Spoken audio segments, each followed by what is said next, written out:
Hey everybody, it's Mark and I'm back with another Lego City update. First, I want to say thank you so much for all the kind words and support. I really appreciate all of you. I really, truly mean that from the bottom of my heart. Your comments, your feedback, your ideas, your suggestions, they all motivate and inspire me, and I forgot how much I missed that when I hadn't been doing these regular videos. So here I am, trying to get back on a regular schedule, sharing this journey with you all because it's pretty exciting. I'm pretty excited about this new space that I'm in, the new possibilities with the layout, and I have a few different things that I want to share with you today. So today's focus is actually going to be on height, layers, depth, looking at different things. I've made a few changes that I want to show you, get your thoughts and feedback on. So let's get to it, all right? When we think about building a Lego city, the most obvious first thing that comes to your mind is, well, I need a tabletop to put it on, right? Whether it's a dining room table, a workbench, a desk, a purpose-built table, a ping pong table, you name it, you could build a city on it. And that's kind of where I think almost everybody starts, is with some, idea, some thought. We want to, just get our city out there. We want to get it on something, and a table is the logical first step for that. Now, over the years, you know that I've actually used many different types of tables. I've tried pre-made stuff. I've done custom stuff. I've done kind of everything in between. They all have their pros and cons. There's no right or wrong way to have a city on a tabletop. And a lot of it comes down to what you have available, what resources you have, what space you have, and how much effort and time you want to put into it. As I mentioned, I've gone all the way from the crazy custom route all the way down to the practical simple route, which is what we're doing in the city today. Um, these are all pretty much IKEA tabletops, as I've mentioned before, my beloved IKEA tabletops. They've changed names over the years and they've changed dimensions, but that's only opened up more opportunities. These new tabletops are the Lag Captain, which I'm probably saying wrong, but that's what it is. These right here are just about 2 feet wide, and they come in different lengths, which is really convenient. So they kind of standardize. They dropped the old ones. The old Linmons were exactly 30 inches wide. You get 3 base plates. These are not quite 2.5, which is a little frustrating, but again, it's workable. We can work around it. But when we talk about layers, you'll notice right here that, so my city is almost, when it first, actually, I don't think I've ever been on a completely flat surface. Maybe when I first started, but then as I wanted to have trains running, I quickly learned that if I have trains, you run into a huge issue, which is perfectly illustrated on this curve here. So when you do your return loops for your trains, they eat up huge amounts of real estate. And in fact, you can see I have just one of my old custom modulars just kind of sitting here because it hasn't found its home in the city yet. But you can see how much real estate you lose. And this right here, this inside loop is 3 base plates. With the outside loop, it actually becomes 4. And so if you have a curve here, and this is 2 base plates deep, you're losing massive amounts of real estate if you want to run trains. If you're like me and you love trains, that's a huge problem because, in this type of scenario, you could maybe, get, I don't know, 6 or 7 modulars in here, maybe 9 if you're lucky, 10 back to back. And then you have the trains right there, and it works, it's workable. But the solution that I found many, many years ago is to raise the city up. And you can actually see that right over here where the tunnel portal is going. The trains go into the tunnel, the return loop is hidden underneath the city, and away you go. And so when I first started building the city, I just had one level. I just had one level of these platforms, very similar to what you see here. I used plywood back in the day. Again, because of simplicity's sake, this time around, I'm actually using IKEA tabletops on the top.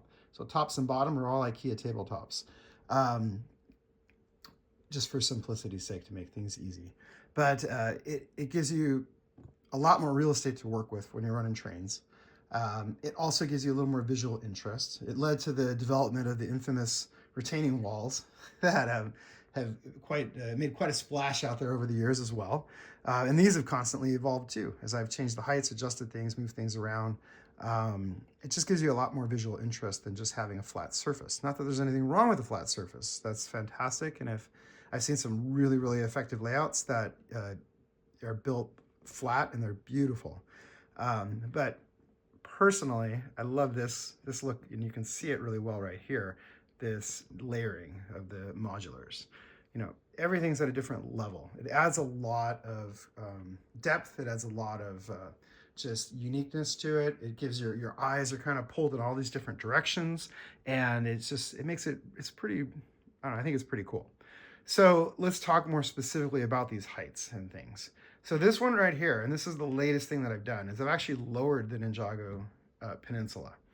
Initially, this was level with the rest of the layout, and this was the same height. I wanted to get this, this is an Alex cabinet, because I wanted this like nice kind of finished look on the end cap here. I thought that would look good. I think it looks good. It just gives you a little more polished look, because this box stuff is driving me crazy, and I'm actually going to get like some curtains or something to hide all this eventually. But for now, I really wanted to try this out, and I'd never really experimented with going this low with a layout. So this is the first time doing that, and you can see it's definitely lower, and it's definitely it makes it so that, again, your eyes, from an eye height perspective here, you can see the Ninjago land really kind of is a lot lower. It's down.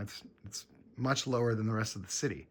I'm not sure if I like this thing completely. So let me know in the comments what you all think. And as I kind of pull back, you can kind of get a better feel for the whole visual aspect of that. But this is an example of one level that you can do. And I know lots of people actually build their cities at this level. This is a standard height that IKEA comes for like a desk. These Alex drawers fit perfectly underneath it. And they actually have legs that are standard size to fit. These are the adjustable legs from IKEA. But they do have standard size ones that are even less expensive. So if you're on a budget, this is an awesome way to go, and you can do the whole city like this at this level. I've always been a big fan of these adjustable legs, which you can see them over here. The adjustable legs, you can basically choose the height. They have an upper limit, which I'm not quite there, but I'm almost to the upper limit with these legs. One of the advantages is you get a heck of a lot more storage underneath. You can see here I've got 3 banker boxes that I can squeeze under, versus Ninjago land over here, I only get 2. So you lose a little bit of storage, but also by being up higher, you're also, when you're at eye height looking at it, you're not looking down as much. And this is, again, one of those things. So I'm looking down at Ninjago land here.